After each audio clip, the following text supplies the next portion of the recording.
مومنو، میں تم کو ایسی تجارت بتاؤں جو تمہیں عذاب علیم سے نجات دے؟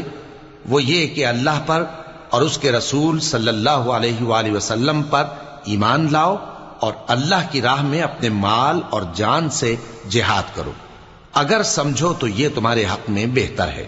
وہ تمہارے گناہ بخش دے گا اور تم کو جنت کے باغوں میں جن کے نیچے نہریں بہ رہی ہیں اور پاکیزہ مکانات میں جو ہمیشہ کی بہشت میں ہیں داخل کرے گا۔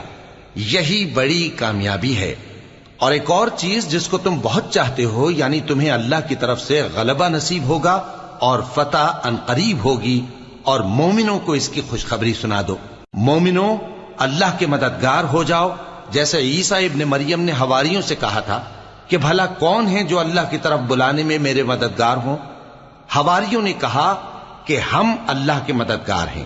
سو بنی اسرائیل میں سے ایک گروہ تو ایمان لے آیا،